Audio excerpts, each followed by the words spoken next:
Vamos a abrir la mesa. Cada expositor va a contar con 15 minutos. Yo les avisaré faltando 5. Y después tendremos un espacio para intercambio con la audiencia. Iniciamos entonces con Eduardo Núñez. Cuando uno hace un análisis retrospectivo, se da cuenta de que en el tema o en la cuestión de cómo mejorar los niveles de incorporación de las mujeres en los cargos de representación política, o de cómo mejorar la inclusión en términos generales de las mujeres en el sistema político, uno ve una evolución muy parecida al estilo de la estrategia de democratización en América Latina. ¿En qué sentido? Cuando hacemos una mirada hacia atrás de estos 30 y pico años de democracia, nos damos cuenta que en buena medida la estrategia de democratización se centró en una idea: primero construir normas e instituciones. Es decir, pensamos que la construcción de normas per se generaría, digamos, no solo los marcos institucionales, sino los procesos políticos que derivarían en la construcción de sociedades democráticas. Si tuviéramos que decir algo, es que nuestro enfoque de democracia en la región es extremadamente institucionalista y extremadamente normativo. Y eso no está mal, a lo mejor había que empezar por ahí, ¿verdad? Sin embargo, la democracia, como bien sabemos, es más que instituciones y normas, son también prácticas y valores. O sea, es el tipo de ciudadanía que participa en los procesos institucionales lo que dota de verdadero contenido y significado a la democracia. En ese mismo sentido, lo que vemos en relación con los esfuerzos para reducir la inequidad en los términos de la competencia y el acceso al poder entre mujeres y hombres es parecido. Hemos hecho un largo esfuerzo normativo, hemos hecho un larguísimo esfuerzo normativo por varias vías, por la vía de las cuotas o por la vía de los modelos de paridad. Ahí hay un muy breve resumen de lo que ya ayer se planteó con mucha mayor detalle y profundidad, pero bueno, básicamente, con excepción de dos países, los países de la plataforma continental están, digamos, insertos ya en ciertos compromisos normativos en materia de equidad en la participación de las mujeres. Ahí hay un cuadro que nos permite ver, digamos, más o menos la evolución. La mayor parte de los países empezamos por mecanismos de acción afirmativa y luego evolucionamos a modelos de paridad. Pero en términos generales, digamos que con excepción de Guatemala y Venezuela tenemos una cierta, digamos, homogeneidad en cuanto a los enfoques normativos para abordar el cierre de las inequidades en materia de participación y acceso a cargos. Podemos básicamente establecer, más allá del asunto de los mecanismos de acción, es que están produciendo, cuánto está cambiando la política y el acceso a cargos en términos efectivos a partir de esos cambios normativos. Y los datos ahí son menos halagüeños que el volumen de incorporación, digamos, de normas. Tenemos, digamos, distintos rangos, países con un mayor nivel de representación de las mujeres, por lo menos en el ámbito parlamentario, en países como Bolivia, Nicaragua, Ecuador, México, Costa Rica, Argentina, El Salvador, países con una representación mediana como Honduras, Perú, Colombia, Panamá, Uruguay, Dominicana, Venezuela y Chile, y países con bajos niveles de representación de mujeres en el Parlamento como Guatemala, Paraguay y Brasil. No obstante que hemos duplicado prácticamente el nivel de representación en los parlamentos a nivel global, el promedio global sigue siendo de un 22%, o sea, seguimos teniendo resultados insuficientes en el contexto, digamos, general de la lucha. Pero si vamos más, bueno, en términos porcentuales, América Latina, las Américas representan un 28%, estamos por encima del promedio global, pero muy lejos de los mejores desempeños regionales, que son los países nórdicos con un 41% de representación de mujeres a nivel parlamentario. Si vamos más allá de eso y vemos otras perspectivas de cargos públicos, mujeres presidentas 15%, mujeres en parlamentos decidas 27%, esos son datos al 2015 elaborados por mujeres y sistematizados por una Isabel Quesada, ¿verdad? García, perdón, que ha venido trabajando largamente este tema, hay que citar el origen, digamos, de la información. Mujeres en máximas instancias judiciales 25%, mujeres en niveles ministeriales 23%, mujeres concejales 25%, mujeres alcaldesas 12%. Si nos damos cuenta en términos generales, aunque tenemos avances normativos consistentes, tenemos un problema de efectividad, de cuánto está cambiando la realidad de acceso a cargos de poder, más allá de lo que las normas dibujan. Y si ustedes lo bajan, digamos, a nivel de un país, citemos el caso de Costa Rica, ya que estamos acá, ustedes se dan cuenta que aquí ven la línea normativa y ven la evolución en el comportamiento a nivel legislativo. De cuando llegamos a la paridad vertical, la horizontal la tendremos para la próxima elección del año entrante, paradójicamente tenemos una tendencia de reducción en la representación de géneros. Y esto entonces nos lleva a preguntarnos, bueno, ¿por qué? ¿Cuáles son el tipo de obstáculos que impiden que las normas que apuntan, pareciera en el sentido correcto, estén produciendo los efectos esperados, digamos, en términos de cerrar las brechas de acceso a cargos entre mujeres y hombres? Y yo he hecho un intento, porque ustedes ya lo plantearon ayer abundantemente, de sistematizar parte de lo dicho, tratando de establecer distintas categorías. Entonces podríamos decir que hay distintos tipos de obstáculos. Por supuesto hay obstáculos normativos. Hay países donde falta el diseño de normas, como Guatemala, hay que salir por la profundidad, que se resiste ferozmente, ¿verdad?, a insertarse en la tendencia global. Pero también hay un problema de formulación de las normas. No es solo un problema de que existan, sino de cómo están escritas. Y si ustedes van más allá, hay un problema de interpretación de las normas. Y aunque tenemos algunos avances importantes, como en el caso del Tribunal Electoral del Poder Judicial de la Federación Mexicana, especialmente en el periodo en donde tuvo una participación muy activa Mari Carmen Alanís y algunas otras consejeras, bueno, era la única consejera en ese momento, si no me equivoco, entonces sí, fue mucho su trabajo de sensibilización con los otros magistrados del Tribunal Electoral, aunque tenemos avances aquí en Costa Rica, con ciertas interpretaciones que ha hecho el Tribunal Supremo de Elecciones, y podríamos citar más.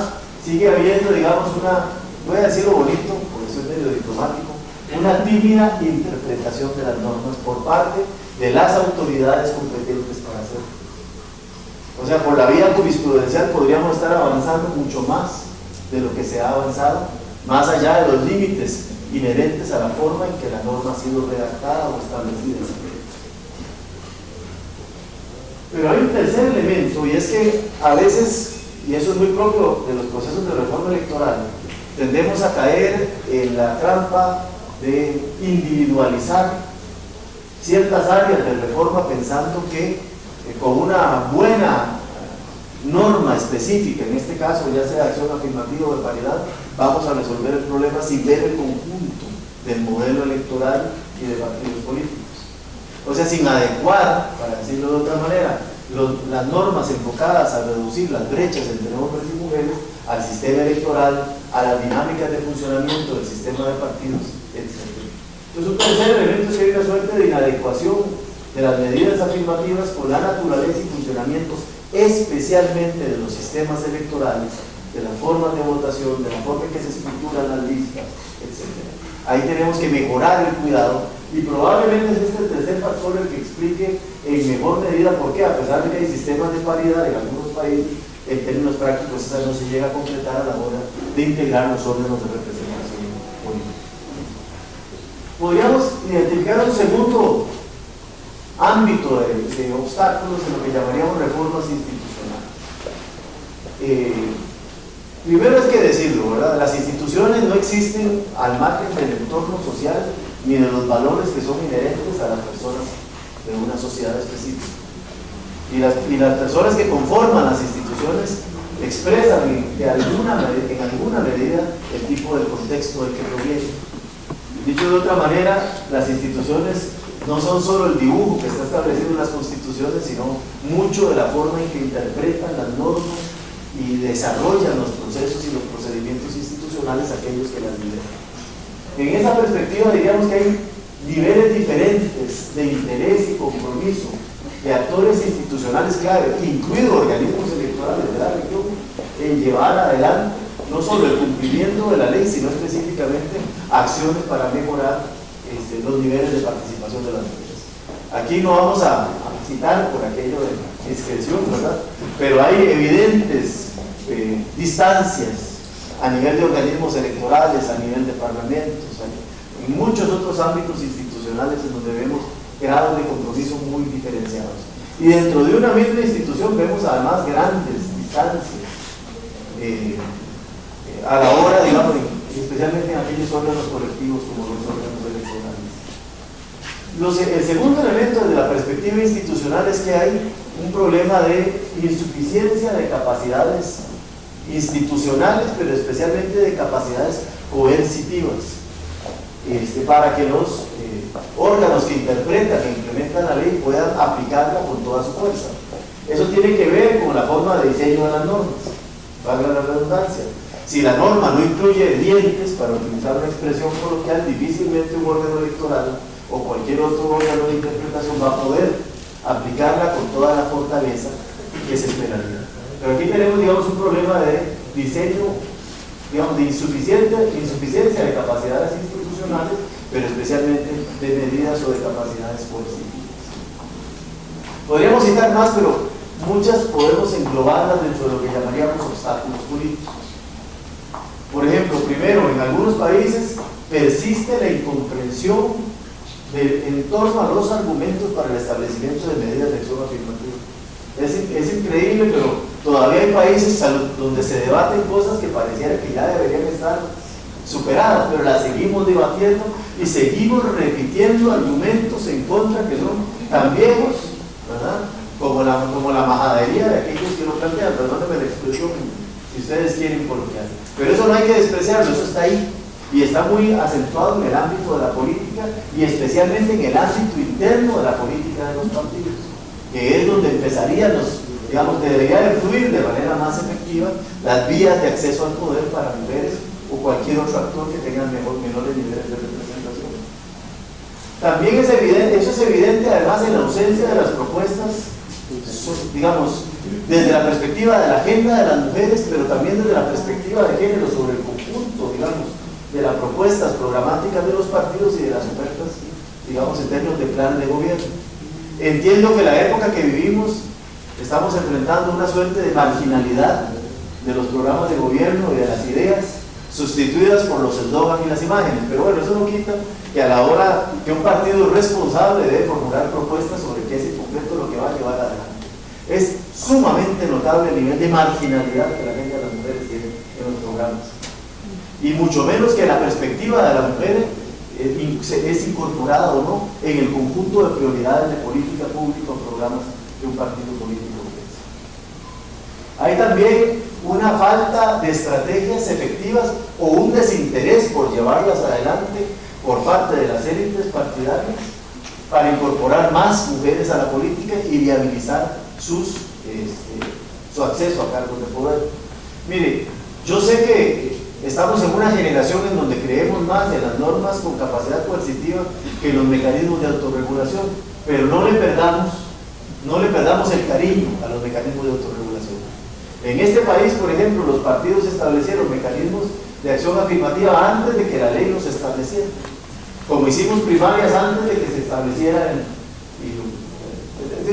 Los partidos pueden ser mucho más progresistas en sus enfoques de incorporación de las mujeres y de generación de acceso a cargos y generar con eso una suerte de círculo virtuoso en términos de generar competencia en esa línea. Yo no apuesto solo por las medidas de autorregulación, pero creo que sigue siendo un camino valioso que no tenemos que descartar, digamos, como parte de la estrategia. Otro elemento natural es la persistencia de los viejos caudillismos, que esencialmente son masculinos, que son nacionales, pero que especialmente son locales. Eso es increíble, es impresionante el nivel de entronización de viejos caudillos a nivel local que reproducen los viejos modelos de política de hace 30, 40 años. Y eso es mucho más evidente en partidos viejos, pero paradójicamente en partidos nuevos que, aunque son de reciente nacimiento, reproducen las viejas prácticas y las viejas mañas de los partidos. Especialmente en países como este, donde la tradición partidaria es muy fuerte y casi nadie es completamente nuevo en política, sino que se ha movido, digamos, entre distintas organizaciones políticas a lo largo del mundo. También tenemos resistencias, que es derivado de esto, de los liderazgos masculinos al aumento de la representación política de las mujeres. Eso es natural. ¿Por qué? Porque estamos hablando de que para el hombre que está en el puesto lo percibe como la posibilidad de perder su nivel de influencia. Eso aplicaría con las mujeres, entre hombres y hombres, con jóvenes o con cualquier otro factor, pero hay una evidente resistencia de los liderazgos de los partidos a que haya más mujeres en política con acceso a cargos. Tenemos el problema del financiamiento, que ya se planteó ayer. Por alguna razón, las mujeres enfrentan más dificultad para acceder a recursos para la competencia electoral o para financiar su incursión en política partidaria. Y tenemos un problema de acoso y violencia política. Eso no lo podemos negar. Es distinto en cada realidad política, en cada país, pero tenemos una realidad de violencia y acoso. Incluso hay datos interesantes, no los tengo aquí a mano, pero hay ciertos estudios que nos hablan de que hay aumentos de las formas de acoso y violencia en países donde las medidas de acción afirmativa son más fuertes. Es decir, se busca que por la vía de hecho no se aplique lo que está establecido en la ley. Tenemos obstáculos organizacionales, ya voy terminando, no se me asuste. Solo me faltan 18.000 minas en 3 minutos. Obstáculos organizacionales, mire, es evidente que tenemos un problema yo no voy a decir de debilidad de las organizaciones de mujeres, porque no conozco el detalle y no sería justo evaluar las organizaciones de mujeres. Lo que sí puedo decir es que las coaliciones para hacer avanzar reformas de esta naturaleza sí son débiles, son particularmente débiles. Hay una cierta tendencia a la fragmentación, si lo queremos decir feo, o a la diferenciación de intereses y abordajes entre las organizaciones de mujeres, que debilita la posibilidad de interlocutar de una manera mucho más directa e influyente con decisores políticos que de por sí, como acabamos de decir antes, son resistentes a este tema. Aquí tenemos algo que resolver. Y luego la otra gran debilidad es la falta de alianzas más allá de las mujeres. Solo veamos este auditorio. Es algo así. Es como, aquí podemos quejarnos de la falta de participación de las mujeres, pero nos quejamos, es como cuando el cura regaña a los que van a misa por aquellos que no van, es algo parecido, ¿no? Aquí estamos dando los golpes en el pecho, pero resulta que los que tendrían que ser sensibilizados para apoyar este tipo de reformas no están sentados en el debate. Necesitamos romper la lógica autorreferencial de que este es un tema de mujeres para convertirlo en un tema de sociedad, un tema de política democrática y de evolución democrática.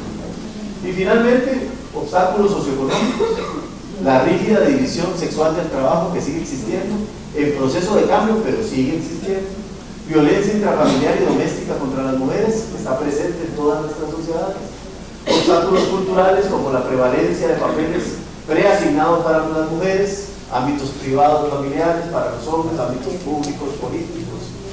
O sea, tenemos todavía ciertas cargas que nuestros niveles de educación no han logrado ir, digamos, removiendo del estamento cultural de nuestros países.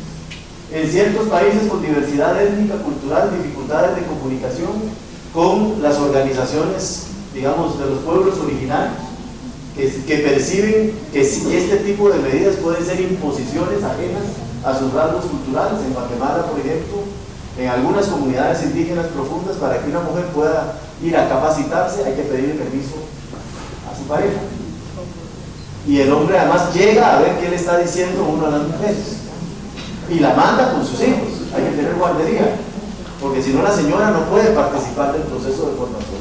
Hay un problema de comunicación, no voy a descalificar las prácticas culturales, pero tenemos un problema de comunicación sobre los paradigmas o puntos de vista de uno y otro lado. Y finalmente, y aquí ahora sí termino, tenemos un problema de opinión pública. No hemos conseguido conquistar o establecer, en el ámbito de la opinión pública el debate. Y al no poder establecer el debate, sigue existiendo una gran cantidad de prejuicios y preconceptos que se oponen a esto. La idea de que a las mujeres no les interesa la política, la idea de que las mujeres no están preparadas para la política, todo ese tipo de argumentos que sabemos que son argumentos erróneos, pero que están instalados en este imaginario confuso que es la opinión pública. Luego hablamos de la estrategia, porque si no, siempre Bueno, buenos días, ¿cómo están? De parte del Instituto Nacional de las Mujeres, nuestro agradecimiento al Tribunal Supremo de Elecciones, institución con la cual hemos hecho una alianza estratégica en distintos momentos para ir posicionando este tema, que no solo es un tema de las mujeres, es un tema de democracia. No puedo iniciar la exposición sin sentir, digamos, la fuerza de todas y cada una de ustedes. El día de hoy tenemos aquí representación del Foro de Mujeres Afrodescendientes. ¿Dónde están las mujeres del Foro Político? Que levanten la mano, por favor. Todas ellas son mujeres que pertenecen a estructuras de diversos partidos políticos. Algunas de ellas se están postulando como candidatas, ¿verdad? Personas también de la institucionalidad, de distintas instituciones, veo a AID, veo también a la Universidad de Costa Rica, por supuesto que al INAH, al Tribunal Supremo de Elecciones. Tenemos también entre nosotras a una de nuestras queridas exministras de la Condición de la Mujer, doña Isabel Chamorro. Todo esto para decir que precisamente ese es el enfoque con el cual yo vengo a hacer un análisis. Y quizás el primer punto de partida es que, si bien es cierto, son muchos los obstáculos, todas las que estamos aquí y los hombres comprometidos desde las distintas instituciones, somos el reflejo de un movimiento social que es histórico y que viene haciendo una fuerte crítica al sistema democrático. Cuando una está metida como en todos estos temas, hay momentos que una como que baja la energía, ¿o no? Pero llega también un momento donde nosotras vemos que, si bien es cierto, los avances no han sido tan rápidos y profundos como hubiésemos querido, evidentemente hemos sostenido y seguimos demandando la transformación social en todos los ámbitos, porque este no solamente es un tema de derechos en el ámbito electoral, implica también cambios en todas las estructuras de toma de decisiones, pero implica también cambios en lo que es nuestros hogares, en el ámbito más privado en el cual vivimos las personas. Bajo este punto de partida, el de la fuerza y el reconocimiento de las personas que estamos aquí y de las personas que también representamos y de las personas que nos han antecedido, es que voy a presentar esta exposición. La exposición está como en tres grandes apartados.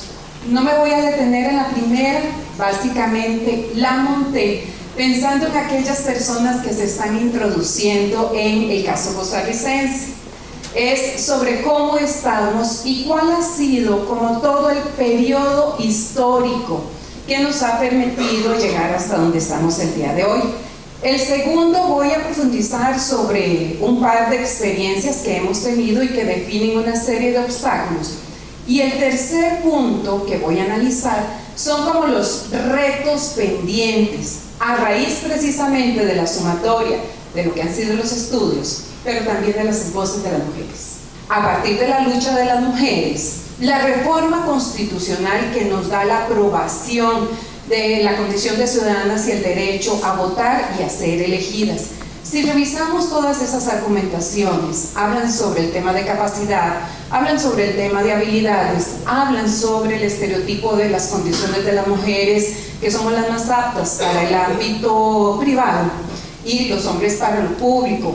Cuando uno analiza esos elementos, se da cuenta que muchas de las argumentaciones que tenemos son absolutamente clónicas, hace casi más de 70 años y que se siguen conservando, con testimonios más o menos sutiles, pero siguen siendo total y absolutamente clónicas. De ahí paramos, desde el logro en Costa Rica por el derecho al voto, pasamos a 1950, que se dan las primeras elecciones, donde llegan al poder las primeras 3 diputadas, 3 de 57 diputadas, hasta el 1985, que coincidimos, como lo señaló don Eduardo, con una serie de impulsos a nivel latinoamericano. En este caso fue en Costa Rica la aprobación de la Convención para la Eliminación de todas las formas de discriminación contra las mujeres, que habla sobre el tema de acciones afirmativas, ¿verdad? Como uno de los puntos. Es ahí que yo recupero de este periodo que no hubo mayores cambios normativos, que en Costa Rica en la Asamblea Legislativa no se pasa más allá del 8.8% en la Asamblea Legislativa. Es ahí cuando uno se pregunta, ¿y dónde está la voluntad del cambio? Y estamos en igualdad de condiciones para llegar al poder. Y esa es también una de las argumentaciones por la cual es importante señalar que, si bien es cierto, la norma no cambia en los contextos culturales, pero definitivamente impulsa, da un salto significativo. Porque si hablamos de voluntades, yo creo que las personas que están aquí, las curas, como diría la compañera, tenemos historias de lo que ha costado y que en determinado momento necesitamos sacar la norma para hacer uso de ella. A partir de ahí, pasamos a 1900, entre el 90 y el 99. No voy a entrar como en el detalle de la norma porque me daría la mañana. Tal vez recupero ahí un par de hechos. El primero de los hechos es que se da la Ley de Igualdad Social de la Mujer. Si ustedes revisan el texto es un texto realmente de antología. El proyecto de ley se llamaba Proyecto de Igualdad Real de la Mujer. Señalaba en la parte de derechos políticos que se necesitaba que la representatividad del padrón electoral estuviese en la Asamblea Legislativa. Cuando llega a la Asamblea Legislativa, ¿qué es lo que pasa? ¿Cuál es el apartado de esta ley que recortan más? Evidentemente el ámbito de los derechos políticos. Ayer fue muy rica la discusión, ¿verdad? De por qué, porque estamos hablando de poder, estamos hablando de espacios, estamos hablando de recursos. Yo, para quienes no han revisado, sí quisiera que revisaran los periódicos y todo lo que recupera ese periodo, porque miles de mujeres aquí en Costa Rica iban a la calle, ¿verdad?, a demandar que se aprobara esta ley. Ahí yo vuelvo otra vez al tema de la fuerza de las mujeres. Bueno, en este periodo además se da una serie de reformas normativas, como una serie de pronunciamientos por parte del Tribunal Supremo de Elecciones, que introduce la cuota mínima del 40% de participación política. Las mujeres nos vamos a elecciones en el 98 y resulta ser que pasa lo que nos ha pasado durante todo este periodo, que la interpretación se va siempre al ámbito totalmente restrictivo, y sí se cumplió lo del 40%, pero las mujeres estuvimos en el piso, ¿verdad?, en los lugares que no llegaron a los puestos de elección.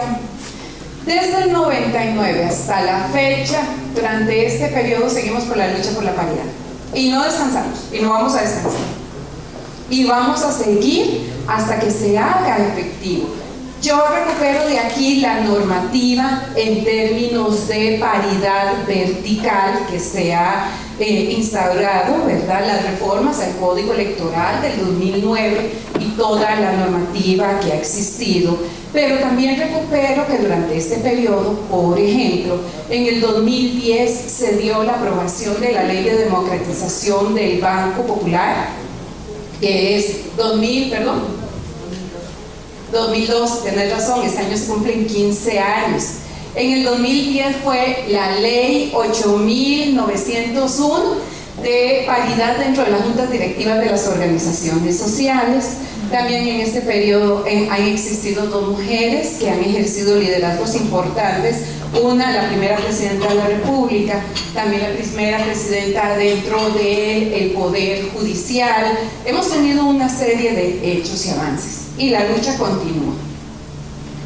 Si vemos este cuadro con las diputaciones, podemos identificar que estos periodos de aumento vienen también muy de la mano al impulso que han tenido, entre otras, las reformas. Entonces, cuando nosotros nos señalan, ¿verdad?, que no es importante, pues ahí vemos también, los datos dan cuenta de la importancia que ha tenido. ¿Qué es lo que sucede aquí en el 2014, para las elecciones 2014? Como lo recupera don Eduardo, el tema político y electoral implica una serie de actores, no solamente somos las mujeres, no solamente es el sistema político ¿verdad?, en la institucionalidad, no solamente son los partidos políticos. ¿Qué nos pasó para esas elecciones? Que jugó en nuestra contra la cantidad, el número de partidos políticos, ¿verdad? Hubo un aumento de partidos que llegaron a la Asamblea Legislativa, muchos de ellos con un solo diputado, y digo diputado porque fueron hombres. Esto evidentemente desplazó, por así llamarlo, la participación política de las mujeres dentro de espacios como la Asamblea Legislativa. Pero bueno, ahí tenemos el recorrido que nos dan cuenta de estos hechos. ¿Cómo estuvimos al 2014? Bueno, bajamos al 33%. En este momento somos escépticas con los resultados de las elecciones del 2018. Sabemos de las luchas de muchas de las mujeres que están aquí y otras que están dentro de sus partidos políticos, y todas son consistentes en que ha sido muy difícil y que igualmente no existe esa voluntad para que las mujeres ocupen los lugares y las provincias con posibilidades reales de llegar a los puestos de elección. En este momento son 21 diputadas, ¿verdad? Pero por elecciones llegamos a 19 ministras y ministros. Bueno, en el 2014 llegaron 7, en este momento tenemos un 40%, hay 9 ministras. Aún así, seguimos aspirando, ¿verdad?, a que las mujeres no solamente lleguen a los ministerios, sino que lleguen a aquellos que tienen incidencia en el ámbito de recursos o políticas gruesas, que llamamos. En las alcaldías, 12 alcaldías, 12 alcaldesas, apenas si llegamos al 14%, 12 de 81. Eso da cuenta de límites manifiestos que tenemos. Avances. Para no empezar en negativo, a mí no me gusta, ¿verdad?, verlo. Yo creo que también hay que recuperar nuestra historia y de esa historia poder decir esto lo hemos hecho bien. Bueno, hemos tenido un aumento pausado pero constante en el número de mujeres en los puestos de elección popular. Si bien es cierto, no hemos llegado al 50%, evidentemente ahí las mujeres en todos los partidos políticos y en todos los puestos siguen dando la lucha. Hay avances en normativa, ahí no voy a profundizar. Los casos de mujeres que han llegado a los distintos puestos como la Presidencia de la República y el Poder Judicial. Ayer lo señaló la señora magistrada, tenemos una política de igualdad, verdad e equidad de género que involucra acciones del Estado. Para este año vamos con la segunda política y yo creo que los aprendizajes de la primera nos van a permitir fortalecer esta segunda versión de la política. Yo quiero recuperar esta otra parte en un documento elaborado por el INAMU que se llama Estado de los Derechos Humanos de las Mujeres. El Estado lo pueden identificar está en internet, está en la página del INAMU. Voy rápido. Donde hablan, se le pregunta como a 1.300 personas si existe discriminación contra las mujeres. El 65.8% respondió que sí. Eso es importante, porque nos dice también en términos de percepción de lo que está pensando la población, ¿verdad? Cuando le preguntamos el tema de cuáles son las instituciones que consideran que discriminan más a las mujeres, coincidimos, ¿verdad? O coinciden con las personas que estudiamos estos temas. El 74.7% indicó que son los partidos políticos los que discriminan más, ¿verdad? Y eso no es que lo dijimos nosotros, lo está diciendo la población. En segundo lugar, otras dentro de lo que son los avances hacia las mujeres, señala que las mujeres de forma individual y colectiva como movimiento social, político y feminista ha sido determinante no solamente en la consecución del derecho al voto y la participación política.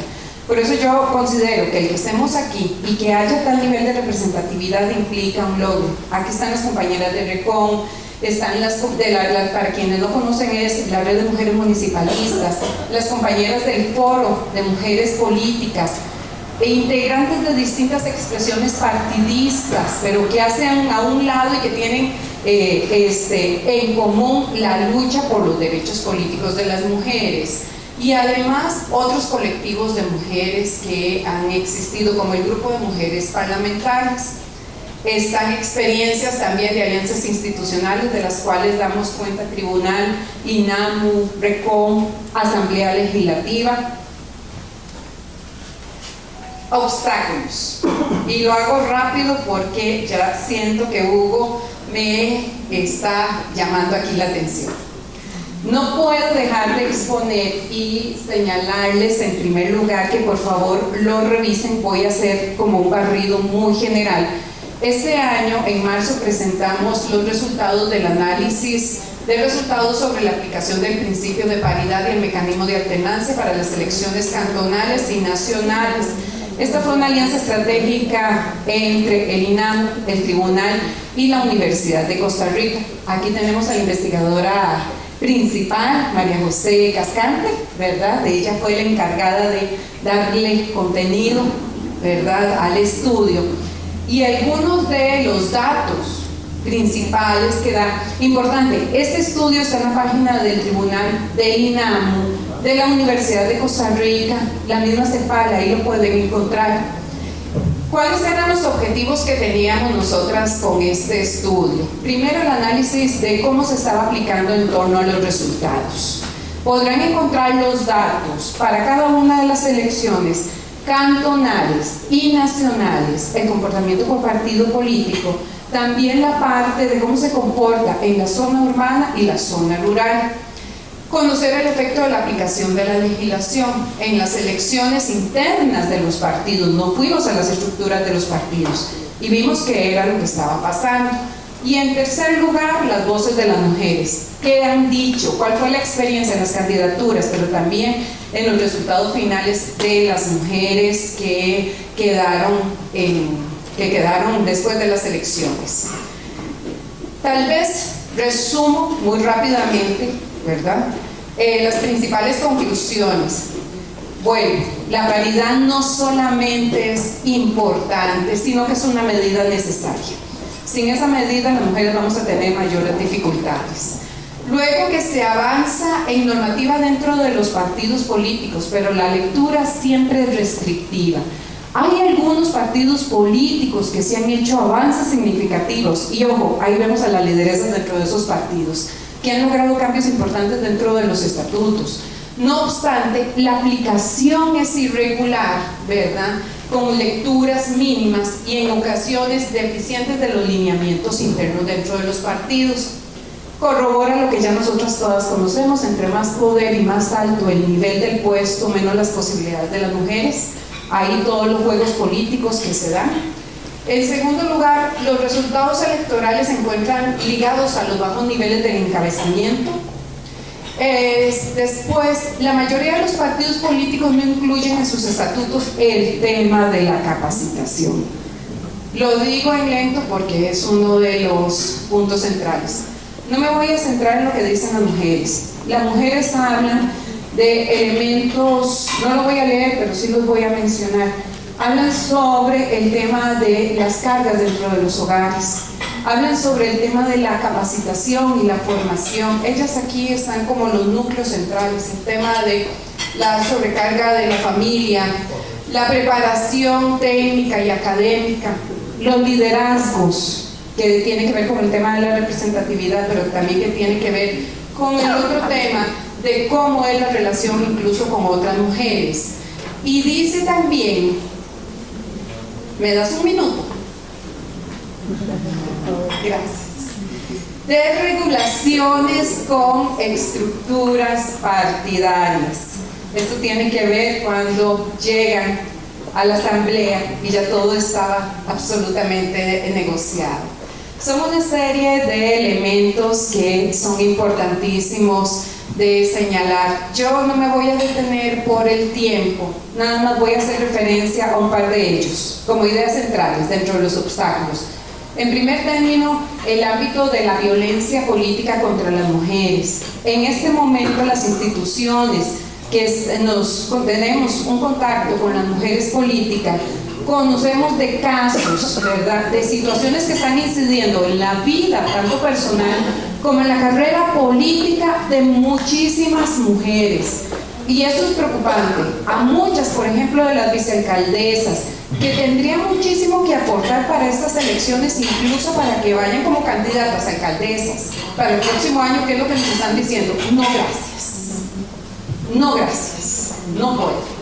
Y ese es un tema importantísimo. Yo creo que aquí se necesita evidentemente una normativa, pero que sea una normativa también atinente y que haga efectivo los derechos políticos de las mujeres, ¿verdad? En segundo lugar, el otro tema, quería compartirles rápidamente con ustedes el tema de la capacitación y la formación. Yo quisiese que en todas las unidades regionales del INAMU hubiese un centro de formación política. Esta es una instancia que tiene Ciudadanía Activa y el INAMU. Ahí no se dan capacitaciones, se dan cursos de formación. Acabamos de terminar uno de alianzas entre mujeres, implicó 5 sesiones, ¿verdad?, con mujeres lideresas de distintos partidos y organizaciones, y eso implicó la reflexión desde lo personal, ¿verdad?, desde la parte vivencial, hasta qué implica establecer esas alianzas y esos pactos entre las mujeres. También desde ahí se trabaja la política como una vivencia cotidiana, y eso tan importante que todas hemos pasado por ahí, que es creer en nosotras mismas. Hemos identificado que la participación política de las mujeres, el primer paso es creer que yo puedo, y eso es determinante. Puede ser muy básico, pero para las mujeres implica un fortalecimiento de sus condiciones para el ejercicio político. Evidentemente, fortalecer las habilidades para la negociación y lo no negociable, cómo negociarlo. Y por último, la identificación de buenas prácticas y además de herramientas específicas. Nosotros desarrollamos un curso de TICS, van lideresas que son muy buenas regidoras, pero que no conocen lo que es un correo electrónico. Cuando ellas salen de ahí, salen absolutamente fortalecidas. En síntesis, yo creo que aquí hay núcleos duros, ¿verdad?, que hay que trabajar. Que sigo creyendo en la fuerza de las mujeres, sigo creyendo también en la interrelación con las distintas instituciones. Las elecciones del 2018 yo creo que le van a dar a Costa Rica también una llamada de atención, si realmente le estamos apostando hacia el fortalecimiento de esto que llamamos democracia, o seguimos evidenciando con los mismos valores, bajo la misma visión cultural de hace más de 70 años con los cuales lucharon los sufragistas. Muchas gracias. La palabra, Yuri Beltrán. Gracias, doctor Picado. Buenos días a todas, buenos días a todos. Empezaría por agradecer la invitación del doctor Picado. La verdad es que para quienes, yo soy consejero en un instituto electoral local, y entonces tener la oportunidad de compartir con ustedes qué es lo que se puede hacer desde la administración electoral me parece una buena cosa. Como que casi siempre las buenas prácticas que todo el mundo piensa tienen que ver con cambiar las leyes para que las leyes sean mejor, pero aunque acotado, la administración electoral, los que organizamos las elecciones, tenemos algunas ventanas de oportunidad que vale la pena compartir. Reconocer también el impulso de la doctora Freire, la he visto impulsando foros de buenas prácticas en toda la región, y me parece que eso en sí mismo nos facilita la posibilidad de que unos a otros les digan qué fue lo que resultó bien, qué fue lo que no resultó bien. Y entonces lo que les quiero contar es lo que hacemos en el Instituto Electoral de la Ciudad de México y cómo nos ha salido para ver si sirve. Les voy a contar 3 experiencias que creo que son positivas y 2 amenazas que encuentro en el futuro, si es que me da la vida para contarlo todo en 10 minutos. Quiero hablarles de los monitoreos de spots y de noticieros. Como ustedes saben, llegó muy tarde la transición política mexicana a la democracia, y una de las principales cosas que nos estaba doliendo era: fíjate que la televisión siempre sistemáticamente saca spots en favor de un partido político y no de los otros. Entonces, para contrarrestar eso, el Instituto Federal Electoral desde hace muchos años hace monitoreo de medios, sobre todo buscando eso, sobre todo buscar hacer evidente cuando los noticieros, cuando los programas de televisión favorecen a un partido y no al otro. Después se prohibió la adquisición de tiempos comerciales en radio y televisión. Los partidos en mi país no pueden comprar spots en radio y televisión. Entonces, segunda buena razón para hacer el monitoreo, queremos darnos cuenta si alguien nos está comprando sin que nos demos cuenta. Y luego llegó la visión de género. Y entonces dijimos, todo eso le sirve a las autoridades para evidenciar sesgos de género. Ayer mismo hablábamos aquí en este seminario de muchos resultados que ya se han hecho sobre ese tema, y entonces empezó a ir a buscar sesgos de género. Y apunto uno de los más recientes. ¿Vieron quiénes eran los locutores que hablan en los spots de los partidos políticos?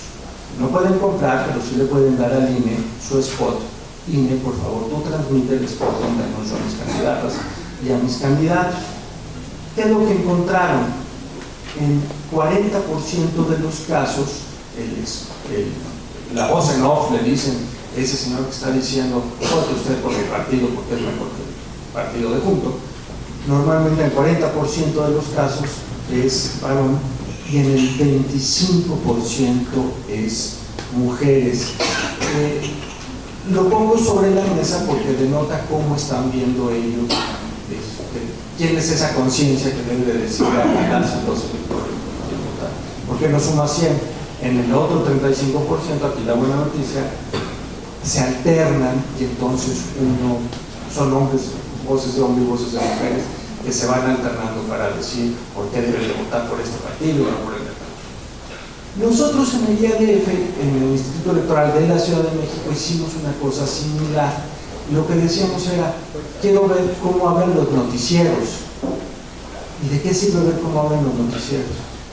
Desde nuestro punto de vista, solo sirve saber cómo hablan los noticieros si tengo manera de decirlo oportunamente al electorado. Ya sé que tu noticiero tiene sesgos, ni modo, no le puedo evitar, está en tu libertad de expresión nomás.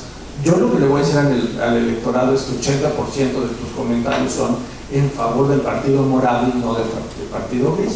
Ya que el electorado sepa qué tan en serio te toma. O por qué no, el 80% de tus comentarios son en favor de las chicas y no de los chicos, o de los chicos y no de las chicas, como sea. Entonces lo que hicimos es hablar con una universidad que le dijimos, quiero que sacas monitoreo rápido, diariamente, de lo que se publicó ayer, y luego me vas sacando el acumulado en campaña, para que los electores y las electores sepan. Bueno, es todo, filtro la información que me da este comentarista.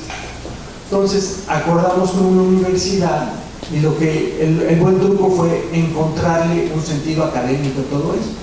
Entonces la universidad nos dijo que voy a entrar con mucho entusiasmo porque me sirve para mis trabajos de investigación, y entonces acordaron eso, hacer monitoreos diarios, ofrecerlos diariamente a la población en internet y cualitativos que se harían cada semana. Y nos dijeron, además de mis comunicólogos, voy a traer a la gente del programa de género para que analice gestos, actitudes, cosas que a lo mejor no las podemos cuantificar, pero que pueden ser narrados en un informe semanal. Fíjate que este conductor, no es que dije cosas buenas o malas, pero siempre les pone mala cara a las chavas, les pone buena cara. Algunos hallazgos de ese monitoreo. Miren, tuvimos 280 candidatos en general en ese proceso. El primero de mi ciudad en el que hay una regla de paridad, es decir, casi la mitad eran mujeres y casi la mitad eran hombres. De esos 280, 10 estuvieron al aire todo el tiempo, en el 70% de los casos. Todos los demás se competían por los espacios, les tocó uno o dos comentarios en radio y televisión. Entonces la verdad es que uno quería estar entre esos 10, ¿no? Es ahí donde hay que estar. De esos 10, solo 2 eran mujeres y los otros 8 eran varones. El dato debería de ser muy impactante porque exactamente la mitad de las candidaturas eran de mujeres y exactamente la mitad eran de varones. Todos los fuimos a ver la cantidad de menciones o el tiempo en la cobertura, ¿no? Bueno, ya no estoy hablando de los días, estoy hablando de, en general, entre todos los casos,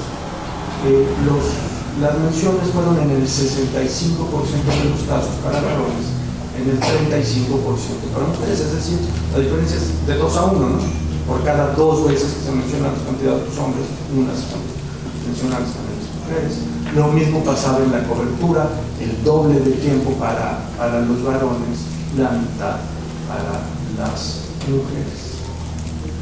Y eso va a ayudar para que les explique el resultado final. El resultado final de todo esto que les estoy contando es como ganaron, quién ganó. Entonces, ganaron en el caso de los diputados 17% las mujeres y 25% de los municipios o las delegaciones, en el caso de mi ciudad. ¿Por qué si eran mitad y mitad?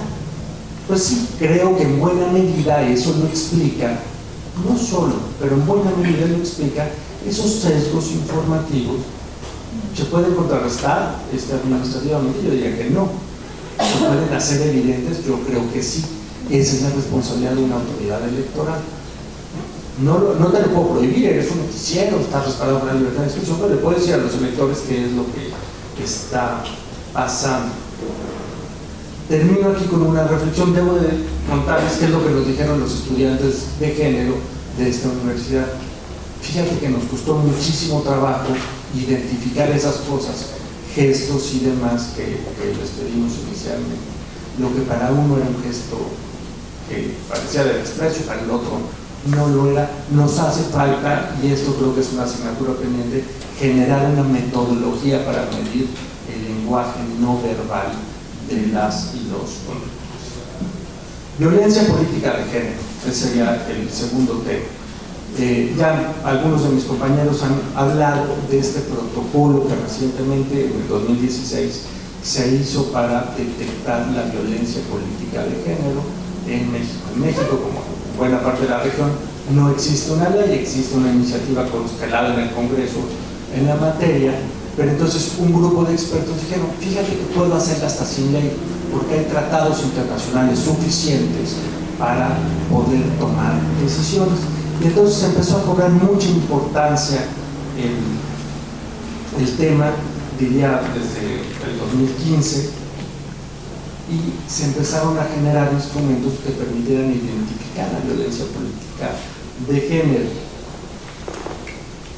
Habiendo aquí una hipótesis que quizás abona un poco a lo que decía Eduardo, o más bien es complementaria a lo que dice Eduardo. También en ese caso subieron las denuncias, 38% de denuncias por violencia política de género en 2015, 108 al año siguiente, 300 en lo que va de esto. Aumentó la violencia política de género. Quizás sí, mi hipótesis, la que yo les propongo, de verdad todavía no hay material suficiente para demostrarla, es simplemente se hizo más fácil identificarla, inclusive para quien la está viviendo. Inclusive quien la está viviendo de repente se dio cuenta que no es que le estaban tirando mala onda porque era una política, le estaban tirando mala onda por ser mujer, y eso ya cuenta y ya fue denunciado así. Y entonces surge este protocolo para atender la violencia de género que hace 3 preguntas clave. ¿Se dirige la violencia por el hecho de ser mujer? Es difícil argumentar eso, ¿cómo saberlo? Habría que preguntarle al agresor. Van otras 2. ¿Le afecta desproporcionalmente a las mujeres que a los hombres? ¿Hay un impacto diferenciado en hombres y mujeres? ¿Anula o obstaculiza el goce o el ejercicio de los derechos? ¿Ocurre en el ejercicio de un derecho? Y para nosotros, el ejercicio de los cargos públicos es en sí mismo un derecho político electoral, tanto como votar o ser votado, el ejercicio de los cargos públicos. Y entonces tenemos este protocolo que ha hecho a todas las autoridades como mucho más sensibles de estos casos. Ya eso ha traído resoluciones jurisdiccionales importantes. Ya mis compañeras las comentaban, algunas de ellas ayer. Mujeres indígenas que no pudieron participar en el cargo, que no pudieron votar, una presidenta municipal que fue despojada de su cargo por su propio ayuntamiento. Pero quiero decir que no es un tema estrictamente de comunidades indígenas. Yo creo que ahí de repente la democracia liberal como trata de buscar para allá lo que está en casa, y la buena noticia del protocolo es que permite ver que también está en casa, no está solamente en comunidades que tienen sus propios sistemas normativos, está en los partidos políticos, en la Ciudad de México. Tenemos el caso de una magistrada que nos decía, fíjate que a mí nunca me turnan proyectos, o cuando se acuerda el sentido en el que vamos a votar, nunca me invitan a las reuniones. Estoy fuera de la grilla de mi tribunal, estoy fuera de la toma de decisiones, estoy fuera de nada. Y entonces el tribunal electoral resuelve en contra de sus pares, pares mujeres y pares hombres en el tribunal que estaban dejando a esta persona fuera. ¿Qué vamos a hacer nosotros con la violencia política de género? Acabamos de hablar con la Autoridad Administrativa de la Discriminación, el COPRED, y vamos a poner en la dirección que está por iniciar un observatorio de los mensajes de los políticos. Y entonces, cualquier mujer o hombre que se sienta discriminado puede poner ahí una denuncia. No me gustó lo que dijo el otro candidato, lo encuentro discriminatorio hacia él. Y ellas mismas, que tienen sus propios especialistas, van a estar detectando mensajes. Ya lo han hecho en otros años y me dicen, oye, a mí me extraña que no me llegan denuncias, porque claramente lo que le dijo el candidato de enfrente era un candidato profundo, es un mensaje profundamente sexista. Bueno, nosotros creemos que está en el interés general prevenir esos contenidos sexistas, aunque no lo denuncie la candidata Luri. Entonces, esta organización, esta es una institución de gobierno, va a estar haciendo actuaciones de difusión. Y luego, paridad vertical y horizontal.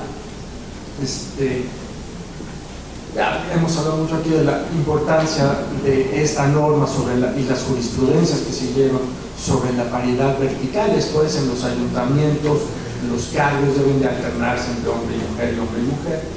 Y luego, cuando se dieron cuenta que todas las listas empezaban con varón, pues dijeron, no, la mitad de los municipios que propone un partido deben de empezar con mujer y la mitad de los municipios con hombre, para que tengamos cuando menos la mitad de probabilidades en un caso y otro. La Ciudad de México tenemos una regla muy interesante. Cuando se hace el Congreso, hay una lista de plurinominales y tenemos que hacer una lista, y mi ley le dice lista B, donde vienen los segundos lugares con mayor porcentaje de votación en las votaciones uninominales, en las de mayoría relativa. Y esto le da mucho chance a candidatos que se quedaron en la rayita de entrar por, le decimos, el repechaje, ¿no? Luego nos dice la ley, se tienen que alternar esas dos listas.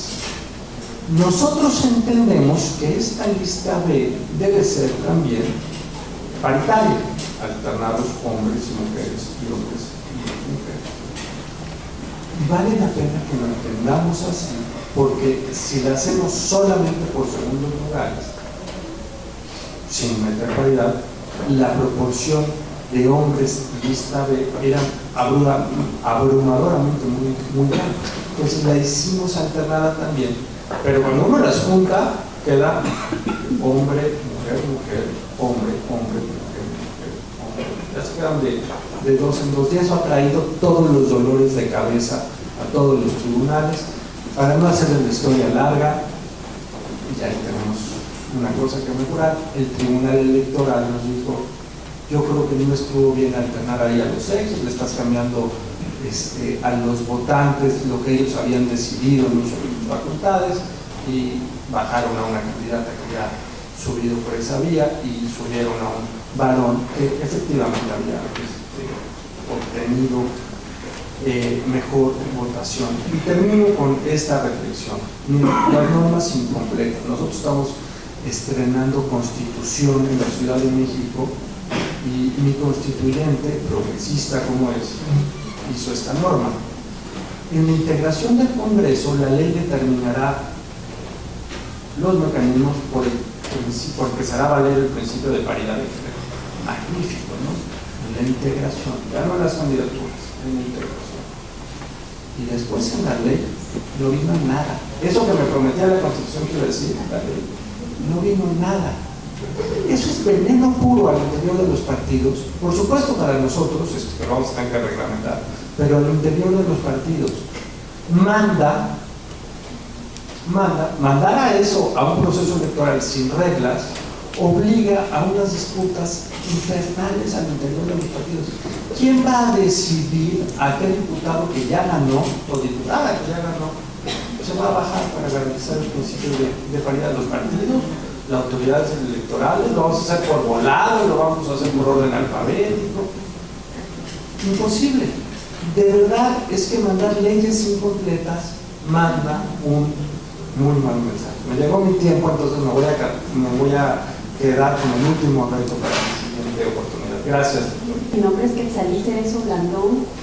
Yo soy directora general de AME Guatemala, que es la Asociación Movimiento por la Equidad de Guatemala, es una organización feminista que tenemos una alianza estratégica con Fundación Esquipulas, que su tema fuerte es la integración centroamericana, y tenemos una alianza precisamente para tratar de influir esa agenda política centroamericana en el tema de los derechos humanos de las mujeres. Así que el día de hoy vengo representando a Fundación Esquipulas, cuya sede central está en Guatemala.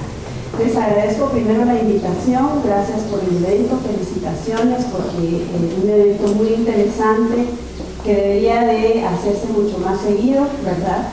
Porque pues siempre tenemos muchas cosas nuevas que hablar, y con estas situaciones políticas en nuestros países centroamericanos las cosas van cambiando muy rápido y tenemos que reinventar muchas veces las soluciones y las estrategias. Específicamente en Guatemala, pues como ustedes saben, estamos pasando por una situación, y Eduardo bien lo sabe porque se encuentra allá, una situación política sumamente delicada, en la cual, para variar la democracia, el sistema democrático pues está sumamente frágil y amenazado, y en el cual en muchas ocasiones pues tenemos que unir fuerzas como movimientos sociales, como políticos y políticas, para defender ese sistema democrático. Al final es lo que nos interesa, conservarlo. Como ustedes saben, la lucha es esencialmente contra la corrupción, porque el sistema está completamente corrupto de abajo arriba y de arriba para abajo. Y eso pues ha implicado que se han tocado a fuerzas muy, muy oscuras que han tenido el poder desde hace mucho, desde los inicios de la República, y entonces pues se podrán imaginar que efectivamente, para variar, las problemáticas de las mujeres los van dejando para después, todavía no es momento, esperemos que pase la crisis y así nos vamos, ¿verdad? Es sumamente difícil articularse para que efectivamente las problemáticas de las mujeres se visibilicen y encuentren soluciones en este tipo de crisis, ¿no? Y cuando no es tiempo de crisis, pues nos dicen espérense porque ya se va a sentar la democracia, ya vamos a llegar totales, que nunca es tiempo, ¿verdad? Entonces nosotras creo que tenemos que estar preparadas para estar muy bien articuladas y con estrategias muy claras, paralelas a corto, mediano y largo plazo, no solo para reaccionar a las coyunturas, sino que para tener muy claro el norte a largo plazo y que podamos efectivamente llevar a cabo esas estrategias en cada momento de la historia y que sigan avanzando las cuestiones y las problemáticas de las mujeres. Yo voy a hacer una presentación un poquito diferente, porque cuando hablamos de estos temas que son de alguna manera más prácticos, me gusta regresar a las bases. Y regresar a las bases nos permite, y estoy hablando de bases teóricas, nos permite volver a aclarar el panorama y hacia dónde queremos caminar. Así que yo voy a hacer un pequeño resumen teórico que nos aclara el panorama en el sentido de cuáles son los obstáculos que las mujeres tenemos efectivamente para participar a nivel social y político. Ese análisis político que sabemos que ha venido de un movimiento de mujeres y feministas, pues que ha trabajado mucho este tema. Y quiero empezar diciendo que pues el 8 de septiembre, el día de ayer, se celebró el Día de la Ciudadanía de las Mujeres. Me imagino que muchas de ustedes estaban celebrando ese día en sus organizaciones, pero yo quiero recordarlo porque precisamente este tema tiene mucho que ver, y saludo entonces a todas las mujeres que luchamos por esta causa y por la ciudadanía de las mujeres. Segundo, también quisiera comentar que el 6 de septiembre de este año, hace varios poquitos días, muere Kate Millett, que también es algo significativo porque es una de las filósofas fundantes de la segunda ola del feminismo, y quisiera hacer una cita de Kate Millett. Kate Millett dijo: todas las formas de desigualdad humana brotaron de la supremacía masculina y de la subordinación de la mujer, es decir, de la política sexual, que cabe considerar como la base histórica de todas las estructuras sociales, políticas y económicas. Eso quiere decir, en pocas palabras, que todas nuestras democracias contemporáneas son esencialmente políticas, patriarcales. ¿Y eso qué significa? Pues significa primero la inferiorización de las mujeres. O sea, las mujeres somos consideradas inferiores en principio solo por el hecho de ser mujeres. Dos, los hombres son considerados los sujetos políticos y las mujeres somos consideradas los objetos sexuales, que deben de estar al servicio de los hombres y al servicio de otros. Y tres, esa división sexual del trabajo de la que hablaba muy bien, bueno, que ya muchos y muchas han comentado en este foro, pero que Eduardo mencionaba, que es ese proceso en el que se asignan y distribuyen diferencialmente a mujeres y hombres las tareas por espacios, las tareas que tienen que realizar, los espacios en donde las pueden realizar. Hay responsabilidades por incumplir estas tareas o por incumplir esos espacios, los recursos para realizar estas tareas y el control de los beneficios que se generan, ¿verdad? Y esto es muy importante visibilizarlo porque esto explica en gran manera cuáles son los obstáculos que las mujeres tenemos para participar a nivel público. Entonces, todo el sistema funciona para promover esta estructura. Todo está hecho para que esta estructura se haga realidad y para reafirmar esta estructura. Entonces, la familia, la economía, las leyes y finalmente los sistemas democráticos, ¿verdad?, entre comillas, funcionan para reproducir y consolidar esta estructura. ¿Y qué es lo que hemos hecho los movimientos de mujeres? Pues hemos ido promoviendo como parches de reformas, pero en esencialmente el sistema no ha cambiado. Y eso provoca muchísimos problemas, porque, por ejemplo, nuestro código civil, nuestros códigos civiles, ¿verdad?, nuestros códigos de trabajo, todas las normas están hechas en principio sobre esta estructura patriarcal y para promoverla y para consolidarla. Entonces, pues, por justa razón, todas esas normas que hemos promovido chocan con todo el sistema. Y en este orden de ideas, pues podemos decir entonces que los principales obstáculos son más fáciles de visibilizar y de identificar. Y aquí voy a empezar desde el plano íntimo hasta llegar al plano público. En el plano íntimo, que es el plano del cuerpo, existe, por supuesto, como ya mencionamos, una objetivación de los cuerpos de las mujeres. O sea, somos seres al servicio de los hombres y al servicio de todo lo demás, menos al servicio nuestro. Entonces, aquí tenemos cantidad de ejemplos en donde se nos limita y se nos violan y no garantizan nuestros derechos, por ejemplo, los derechos sexuales y reproductivos, que de alguna manera determinan cómo vamos a participar en la vida privada y en la vida pública.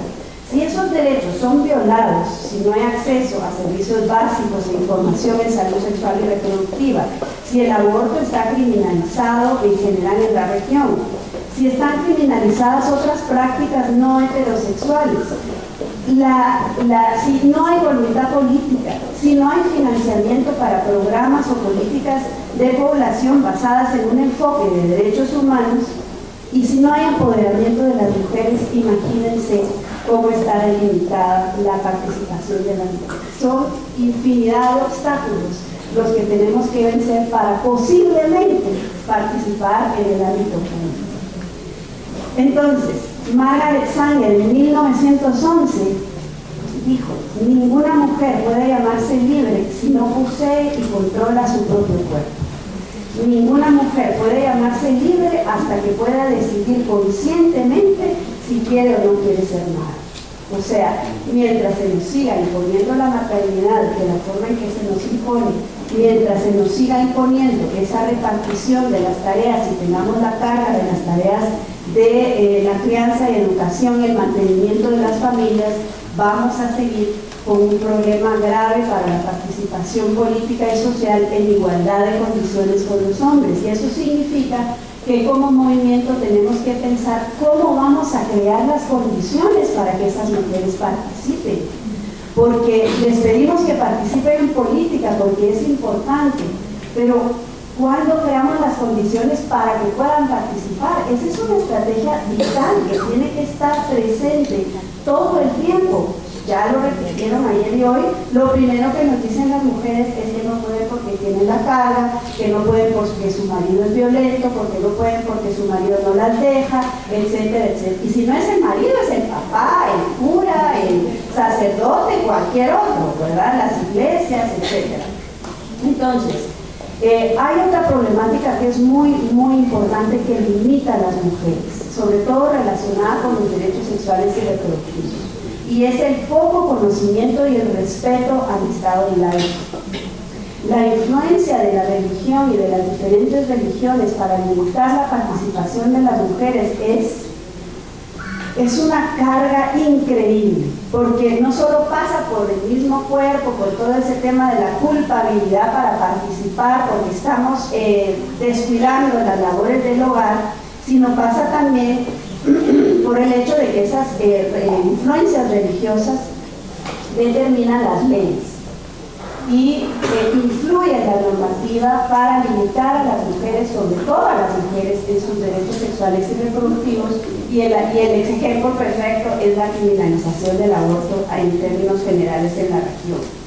Entonces, ¿qué tenemos? Mujeres encarceladas por ejercer sus derechos sexuales y reproductivos, El Salvador, por ejemplo, el decreto 5272 en Guatemala, que es una total violación de principio a fin de los derechos fundamentales de las mujeres en general, no solo de las mujeres, que viola la libertad de conciencia y de religión, la libertad de expresión, el derecho a la vida y la salud de las mujeres. O sea, es una normativa de principio a fin inconstitucional, pero ahí están presentándola la Alianza Evangélica Nacional, ¿verdad? Porque nuestros políticos no tienen idea de que cuando llegan al Congreso son representantes de la nación y no representan a una religión en especial. Entonces es muy importante considerar que el Estado laico se está constantemente violando por anteponer creencias religiosas específicas, y que eso afecta específicamente a las mujeres. Ahora voy a pasar al plano familiar. Ya lo mencionamos, la imposición de las tareas del hogar, la crianza, la educación de la familia. ¿Qué tenemos como resultado? Mujeres cansadas, mujeres enfermas y que tienen que estar enfrentando hasta la muerte innecesariamente solo por el hecho de ser mujeres. O sea, solo ahí podemos ver la cantidad de obstáculos que podrán tener. La doble o triple jornada de trabajo que no es valorado ni remunerado, el mantenimiento de redes y relaciones familiares y sociales y comunitarias a través del voluntariado, que agrega más trabajo para las mujeres y que hace que se vean limitadas sobre todo en su autonomía económica y financiera. Y ahora en el plano político, económico y social. La autonomía de las mujeres está afectada y está limitadísima para participar en la política en igualdad de condiciones con los hombres por las razones ya expuestas. No existen incentivos ni medidas afirmativas para que las mujeres participen en igualdad de condiciones con los hombres. Ya hablamos acá, cuotas de participación política, paridad, financiamiento, capacitación, todos temas que ya tocaron acá, acuerdos mínimos dentro de los movimientos de mujeres y feministas para negociar y para avanzar en nuestra agenda. Perdemos muchísimo tiempo, y digo perdemos porque seguimos con discusiones interminables entre las organizaciones de mujeres y feministas que no nos permiten avanzar y que no nos permiten articularnos con los otros movimientos sociales para avanzar en temas que no solo nos afectan a nosotras, afectan los derechos humanos de todos nuestros países y nuestras naciones. Y finalmente quisiera mencionar en el plano económico esa feminización del trabajo globalizado, que implica trabajo informal, trabajo doméstico, mal remunerado, sin protección social ni sanitaria y sin ningún beneficio, ¿verdad? O sea, ahí están mayormente las mujeres que por teniendo la responsabilidad de las tareas domésticas tienen que someterse a este tipo de trabajos, y lo cual limita en gran medida su autonomía para poder participar. Y para cerrar con broche de oro, la violencia generalizada contra las mujeres en todos los ámbitos: física, psicológica, sexual, económica y patrimonial, política, que es la que se ha mencionado acá. La doctora Marcela Lagarde, feminista mexicana, denuncia que la violencia de género es un mecanismo político cuyo fin es mantener a las mujeres en desventaja y desigualdad en el mundo y en las relaciones con los hombres. Permite excluir a las mujeres del acceso a bienes, recursos y oportunidades. Contribuye a desvalorizar y denigrar, amedrentar a las mujeres y reproduce el dominio patriarcal. O sea, aparte de todos los obstáculos, viene la violencia que constantemente nos está recordando que la política no es nuestro lugar. Bueno, como conclusiones, podría decir que los obstáculos para la participación de las mujeres a nivel social y político son grandes y la problemática es compleja, y por lo tanto las soluciones deben responder a esa complejidad. No podemos seguir tirando soluciones, eso lo mencionó también Eduardo, aisladas, sin tomar en cuenta toda la complejidad de la problemática. Debemos llegar, además, con esas soluciones a la vida de las mujeres. No podemos seguir pidiéndoles que participen en políticas, ignorando su situación en su vida privada y en su vida íntima, que puede estar muy afectada, ¿verdad? Tenemos que trabajar en estrategias paralelas para que no solo entre el movimiento de mujeres y feministas nos articulemos, sino con otros movimientos. Y esas estrategias tienen que ser a corto, mediano y largo plazo para no estar solamente reaccionando ante las coyunturas, lo cual es muy desgastante y provoca además grandes fisuras y un gran,